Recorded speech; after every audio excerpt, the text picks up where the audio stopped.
Hello everyone, welcome to our YouTube channel keep it simple. आज के video में हम बात करेंगे मनप्पुरम फाइनेंस की, जिन्होंने कल यानी कि 14 फरवरी को मार्केट आवर्स क्लोज करने से पहले अपने थर्ड क्वार्टर के रिजल्ट्स डिक्लेयर किए थे और कंपनी का प्रॉफिट पिछले साल के मुकाबले 46% गिर के 261 करोड़ रहा है। और मार्केट को इनके रिजल्ट शायद पसंद नहीं आए, इसलिए कल इनका जो शेयर है इनके रिजल्ट आने के बाद काफी ज्यादा गिरा था और ओवरऑल 6% के आसपास नीचे गिर के बंद हुआ था। तो इसके रिजल्ट्स को हम इस वीडियो में डिटेल में डिस्कस करेंगे और ये भी बात करेंगे कि क्या करंट प्राइस पे आपको मनप्पुरम फाइनेंस का शेयर लेना चाहिए या नहीं। और आगे बढ़ने से पहले अगर आपने अभी तक चैनल को सब्सक्राइब नहीं किया है तो प्लीज सब्सक्राइब करके हमें मोटिवेट कीजिए। तो सबसे पहले अगर बात की जाए कि भाई कंपनी करती क्या है, तो इनको 1992 में इनकॉर्पोरेट किया गया था। ये 1995 में अपना आईपीओ लेकर के आए थे। इनिशियली ये गोल्ड लोन्स में इन्वॉल्व थे, लेकिन बाद में इन्होंने शॉर्ट टर्म के गोल्ड लोन शुरू किए 2014 में। 2014 में इन्होंने कमर्शियल व्हीकल लोन्स भी स्टार्ट किए, फिर उसके बाद होम लोन स्टार्ट किए और बाद में इन्होंने आशीर्वाद जो माइक्रो फाइनेंस इंस्टीट्यूशनल लोन देने वाली कंपनी थी उसको 2015 में एक्वायर किया और 2020 में ये एसएमई लोन्स को भी इन्होंने स्टार्ट किया। इनकी लगभग 4,637 ब्रांचेस हैं जो कि 22 स्टेट्स और 6 यूनियन टेरिटरीज में फैली हुई हैं भारत में। और इनकी जो लोन असेट साइज है वो 27,200 करोड़ का है और एम्प्लॉय काउंट 30,000 से ज्यादा है। और अगर इनके पोर्टफोलियो को देखा जाए तो इनके 67% लोन्स गोल्ड लोन्स होते हैं। उसके बाद इनके 23% माइक्रो फाइनेंस लोन है, क्योंकि इन्होंने आशीर्वाद को जब एक्वायर किया तो उसके बाद इनके माइक्रो फाइनेंस लोन का पोर्टफोलियो बढ़ गया है। इसके अलावा इनका 5% का कमर्शियल व्हीकल का बिजनेस है और 3% इनके हाउसिंग फाइनेंस लोन्स हैं। कंपनी की अगर शेयर होल्डिंग पैटर्न की बात की जाए तो 35% की हिस्सेदारी इनके प्रमोटर के पास है, 35% ही फॉरेन पोर्टफोलियो इन्वेस्टर के पास। इसके अलावा 14% डोमेस्टिक इंस्टीट्यूशनल के पास है और 16% की जो हिस्सेदारी है वो रिटेल शेयर होल्डर के पास है। इनका जो मार्केट कैपिटलाइजेशन है एज ऑन 11 फरवरी, जबकि इनका स्टॉक प्राइस 153 रुपीज था, हालांकि कल इसमें काफी गिरावट देखी गई है। तो उस टाइम पे इनका जो मार्केट कैपिटलाइजेशन था वो लगभग 13,000 करोड़ के आसपास था। और अगर इनके स्टॉक की परफॉर्मेंस देखी जाए तो ये ऑलमोस्ट जो कि थर्ड क्वार्टर ऑफ 2021 से इन्होंने काफी ज्यादा अंडर परफॉर्म किया और खासकर पिछले 3 महीनों में तो इनका शेयर काफी ज्यादा गिरा है और निफ्टी और सेंसेक्स से अगर कंपेयर करें तो काफी ज्यादा अंडर परफॉर्म किया है। और अगर इनका ग्रुप स्ट्रक्चर देखा जाए तो मनप्पुरम फाइनेंस जो कि इनकी स्टैंड अलोन एंटिटी है उसके थ्रू ये गोल्ड लोन्स देते हैं, vehicle and equipment finance loans देते हैं और कुछ अन्य लोन्स देते हैं। इसके अलावा इनकी 100% सब्सिडरीज हैं होम फाइनेंस और इंश्योरेंस ब्रोकरेज बिजनेस की। 97.5% 51% इनकी हिस्सेदारी है आशीर्वाद माइक्रो फाइनेंस लिमिटेड में। इसके अलावा इनकी 99.81% की हिस्सेदारी है मनप्पुरम कॉमटेक एंड कंसल्टेंट्स लिमिटेड में। और अब अगर बात की जाए कंपनी के थर्ड क्वार्टर के फाइनेंशियल्स की, तो कंपनी का प्रॉफिट इस क्वार्टर में 261 करोड़ रहा है, जो कि पिछले साल के मुकाबले 46% गिरा है और पिछले क्वार्टर के मुकाबले ये लगभग 29% गिरा है। और कंपनी ने रीजन बताया है कि जो इनके एक तो शिफ्ट हुआ है हाई यील्ड से लो यील्ड गोल्ड लोन्स पे और दूसरा इन्होंने एग्रेसिव मार्केटिंग एफर्ट्स किए हैं जिसकी वजह से इनका एड स्पेंड बढ़ा है, जो कि कारण बना है इनके प्रॉफिट में गिरावट का। अगर आप इनके ओपेक्स को देखेंगे तो वो पिछले साल के मुकाबले 57% बढ़ा है और पिछले क्वार्टर के मुकाबले 27% के आसपास।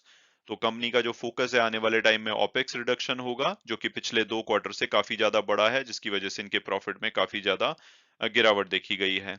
इसके अलावा बेड डेट की बात की जाए तो वो पिछले साल के मुकाबले 30.6% बढ़ के 105 करोड़ के आसपास रहे हैं और पिछले क्वार्टर के मुकाबले हालांकि उसमें 2.8% की गिरावट देखी गई है। पिछली बार इनके जो प्रोविजन फॉर बेड डेट्स थे वो 108 करोड़ के आसपास थे। इसके अलावा कैपिटल एडिक्वेसी रेशो बैंक की 29% है। उसके अलावा अगर इनकी असेट अंडर मैनेजमेंट देखी जाए तो वो पिछले साल के मुकाबले 10% बढ़ी है। इनकम फ्रॉम जो ऑपरेशन है वो 9.7% घटी है। तो ओवरऑल प्रॉफिट के हिसाब से नंबर्स इनके काफी खराब रहे हैं और जिसका कि इम्पैक्ट इनके शेयर प्राइस में भी दिखा है। इसके अलावा कंपनी ने एक 75 पैसे का इंटरिम डिविडेंड भी डिक्लेयर किया है। और अब अगर इनके लोन मिक्स को देखा जाए तो जो इनका गोल्ड लोन का पोर्टफोलियो है उसमें पिछले साल के मुकाबले सिर्फ 1.2% की ग्रोथ देखी गई है, हालांकि पिछले क्वार्टर के मुकाबले वो 8.8% बढ़े हैं। इनका जो मेजर पोर्टफोलियो है 67% वो गोल्ड लोन का है। इसके अलावा चाहे वो माइक्रो फाइनेंस लोन हो, हाउसिंग फाइनेंस लोन हो, व्हीकल इक्विपमेंट फाइनेंस या अदर लोन्स हो, वहां पे काफी अच्छा इंक्रीज देखा गया है पोर्टफोलियो में। हालांकि पिछले क्वार्टर के मुकाबले इनका माइक्रो फाइनेंस का भी जो लोन पोर्टफोलियो है वो थोड़ा सा गिरा है, बट अन्य लोन्स में बढ़ोतरी देखी गई है। और अब अगर बात की जाए कि भाई ये लोन देने के लिए पैसा कहाँ से लाते हैं, क्योंकि ये प्रॉपर बैंक नहीं है, ये एनबीएफसी हैं, तो ये सेविंग अकाउंट और करंट अकाउंट तो नहीं खुलवा सकते। तो इनके जो मेन सोर्स ऑफ फंड है वो है वर्किंग कैपिटल लोन्स, जो कि इनके 29.9% टोटल बोरोइंग का है। और ये पिछले क्वार्टर के मुकाबले इसमें बढ़ोतरी देखी गई है, यानी कि इन्होंने ज्यादातर जो बोरोइंग है अपने वर्किंग कैपिटल और कैश क्रेडिट से की है। उसके अलावा 21% के आसपास ये टर्म लोन लेते हैं। इसके अलावा नॉन कन्वर्टेबल डिबेंचर और बॉन्ड से इनका 31.5% की बोरोइंग आती है। एक्सटर्नल जो इनकी बोरोइंग है वो 11.4% की है, और कमर्शियल पेपर से ये 6.2% बोरो करते हैं। हालांकि अच्छी बात है कि जो इनकी कॉस्ट ऑफ बोरोइंग है लगातार कम हो रही है। पिछले क्वार्टर के मुकाबले 0.1% कम हुई है, और अगर हम पिछले साल से कंपेयर करें तो वो लगभग 0.8% की उसमें कमी देखी गई है। और अब अगर बात की जाए कि क्या करंट प्राइस पे हमें मन्नापुरम फाइनेंस का शेयर लेना चाहिए या नहीं, तो सबसे पहले अगर हम इनकी पास्ट परफॉर्मेंस देखें तो 3 साल में इनकी 32% की ठीक ठाक रिटर्न है। हालांकि पिछले 1 साल में इन्होंने काफी ज्यादा अंडर परफॉर्म किया है, लगभग 19% की नेगेटिव रिटर्न दी है। और उसमें से भी जो मेजोरिटी इनकी नेगेटिव रिटर्न है वो पिछले 3 महीने में आई है। इनका पिछले 3 महीने में शेयर लगभग 35% गिरा है। जब इनके सेकेंड क्वार्टर के रिजल्ट आए थे तो उसके बाद इनके शेयर में भारी गिरावट देखी गई थी। और पिछले एक वीक में भी इनका शेयर 8% के आसपास गिरा है, और खासकर कल इनका शेयर 6% गिरा है जब से इनके रिजल्ट डिक्लेयर हुए थे लास्ट आवर में। तो उसके बाद इनके शेयर में थोड़ा दबाव देखा गया था।